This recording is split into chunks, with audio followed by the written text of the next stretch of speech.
Update muna nga tayo sa mundo ng basketball sa Gilas Pilipinas. Laban ng Gilas Pilipinas at Australia hindi pa tapos, magkakaroon ng rematch. Samantalang si Kevin Kembao ipinakita ang kanyang galing sa Gilas Pilipinas. Ngunit bago tayo magpatuloy, pakipindot ang like, subscribe at ang notification bell para updated ka sa susunod kong i-upload. Pakipollow na rin ang aking Facebook page na Pinoy Viral Sports Official. Maraming salamat.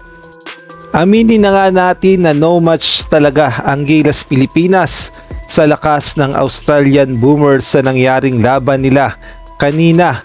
Para sana ito sa quarterfinals, kaya nga lang ay hirap na hirap talaga ang Gilas Pilipinas dahil unang-una sa height pa lang ay no match na talaga ang Gilas Pilipinas, at ang nagpahirap pa sa Gilas yung mga outside shooting ng Boomers na tila ba'y binabato lamang sa ere ang bola at saka naman pumapasok at napaka-hassle din pagdating sa loob.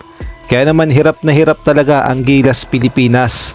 Kahit nga ang ating mga big man ay hindi man lang pinaporma sa ilalim. Kaya naman totally dinominate talaga ng Boomers ang Gilas Pilipinas at natapos ang laban sa final score na 60-84. Ang mga top performance sa atin, si Dwight Ramos 15 points, 7 rebound, 2 assists.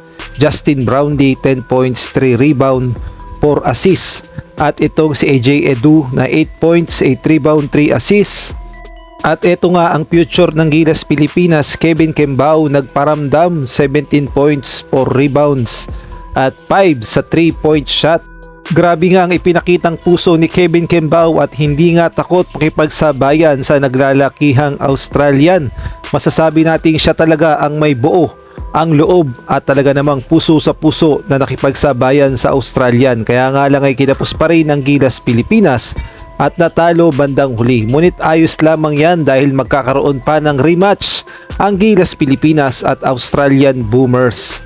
At sa kanilang ang rematch ang paglalabanan ng FIBA World Cup Asian Qualifiers dahil magkakaroon nga ng FIBA World Cup 2027 na gaganapin sa Qatar. At nakabracket nga natin sa Group A, walang iba kundi ang Australia, New Zealand at gayon na rin ang Guam. Kaya naman magkakaroon talaga ng matinding rematch at may pag-asa pa tayong makabawi dito sa Australia at kailangan lang nating makabuo ng matinding lineup. Kahit sa New Zealand ay babawi pa rin ang Gilas Pilipinas sa kanilang rematch, samantalang first time naman makakaharap ng Gilas ang kupunan ng Guam. At narito ang mga schedule ng laban para nga ito sa FIBA Basketball World Cup 2027 Asian Qualifier. Group A first round, November 28, 2025 Gilas vs Guam. December 1, 2025 Gilas vs Guam. February 26, 2026 next year Gilas vs New Zealand. March 1, 2026 Gilas vs Australia. July 3, 2026 Gilas vs New Zealand. July 6, 2026 Gilas vs Australia.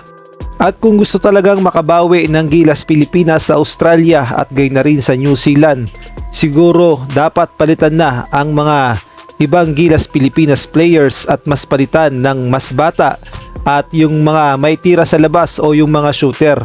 Para sa akin lang ang ititira ko itong si Kai Soto at gayon na rin itong si Dwight Ramos at si Kevin Kembao. At kung kayo naman ang tatanungin, sa tingin nyo, sino kaya ang karapat dapat na makakompleto sa Gilas Pilipinas Final 12 kung sakali mang papalitan ng lineup para naman sa FIBA World Cup Asian Qualifiers sa November? Maaari kayong magbigay ng komento sa comment section.